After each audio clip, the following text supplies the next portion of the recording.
Hello everyone and welcome to a new video. MC-Mura here, and today we're gonna talk about if you should switch to a new character for a bad matchup. Pretty much, should you counter pick in a bad matchup, or you should just stick to your gun.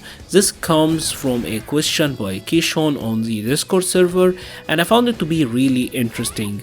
If you are an old school player like me, you will know that for the longest time, the idea of counterpicking or changing your main in a bad matchup was something that people frowned upon, or I'll say a good portion of the players frowned upon, because a lot of people take sense of pride in winning with their character. So the idea of switching, and usually you would switch to a high or a top tier character just to win this one time, a lot of people didn't like that very much. Nowadays it's not as bad, or it's not perceived to be as bad as it used to be, but it was something in the good old days. But this is not really that question. This is simply, I'm fighting in a bad matchup, should I stick to my guns, or should I simply just switch and potentially learn a new character simply because of this bad matchup? And while it's a very straightforward question, I don't think there is a straightforward answer. There is a lot of variables that you have to consider. The first one is simply how bad is the matchup, right? If the matchup is 4.5 or 4.6, like your character is at a slight disadvantage, maybe you can tough it out. But obviously if the matchup is really awful, like a 3.7, and potentially 2.8s, because I do think there are matchups in Street Fighter V that might actually be a 2.8 matchup at this point, then maybe you should consider switching. The other thing you will have to highly consider is the format. Are you playing a long set? Are you playing a short set? Because this is very different. If you're playing in a short set, bad matchups are a lot more manageable.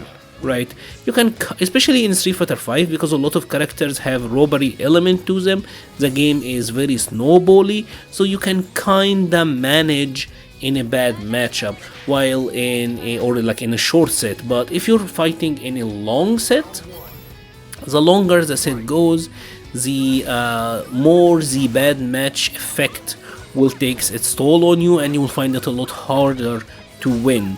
An example that I have always said is that Cody versus Guile, I do see Cody doing really well, potentially being even in a short set, but in long set I don't really like it.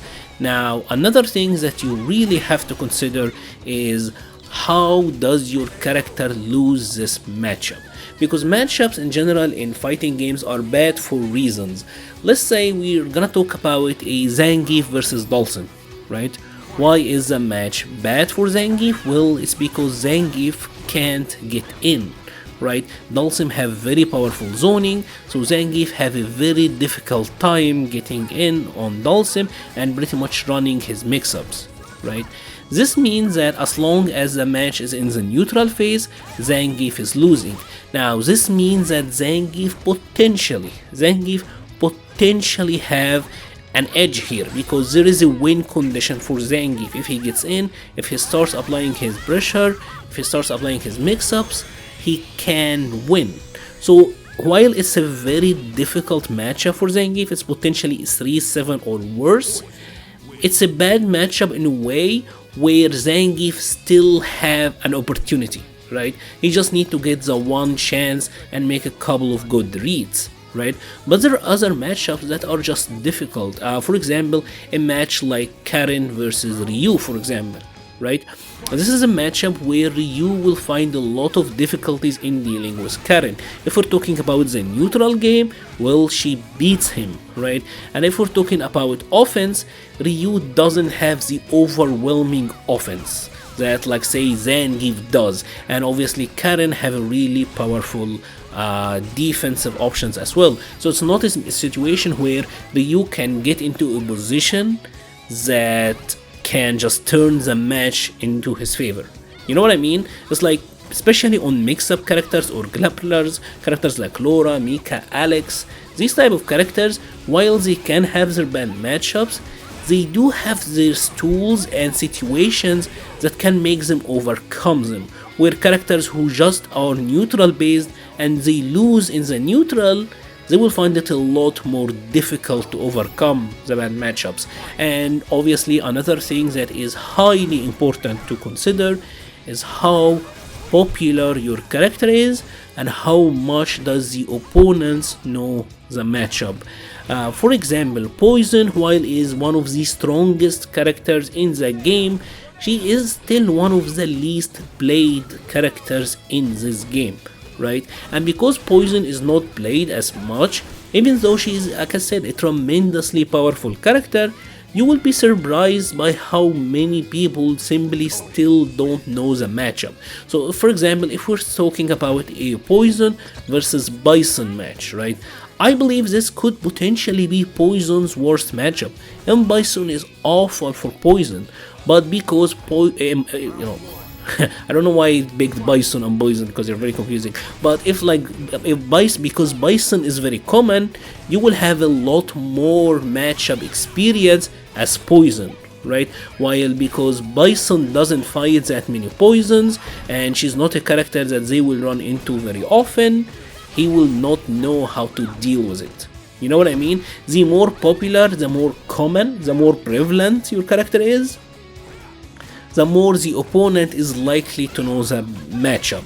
So even on a character who might be low tier or weak, kind of like Fang, if you have a bad matchup, maybe the opponent doesn't know it as well as you do, and you can use that to your advantage. So as you see, there is a lot of variables that comes into this equation. And another thing that is obviously very important, the skill level of the opponent that you are gonna fight. If it's a bad matchup, bad matches pretty much kinda reduce the skill gap. So if you're at a 9 out of 10 and the opponent is at a 7, if it is a bad matchup, you kinda move down to 8 or they moved up to 8. You know what I mean? The skill gap is, shorter now, but it still doesn't completely erase skills. Skills and matchup knowledge will always take the cake here. So yeah, unfortunately I don't think it's a clear-cut answer. Now the user Kyushon, I believe, is an Akuma player, and Akuma is one of these characters where yes, he will have his bad matchups, and he had his bad matchups for years now, but Akuma have so many tools. Akuma have a very powerful V-trigger. Akuma have this, I won't say it's not as powerful as grapplers, but he does have his snowballing game plan where even if it's a bad matchup, like he can't get in or he is completely out neutraled, I think he still can kind of overcome it. Akuma have a lot of bullshit, like yeah, he's not as good as he used to be, but Akuma is still a bullshit character. I mean, let's keep it real here.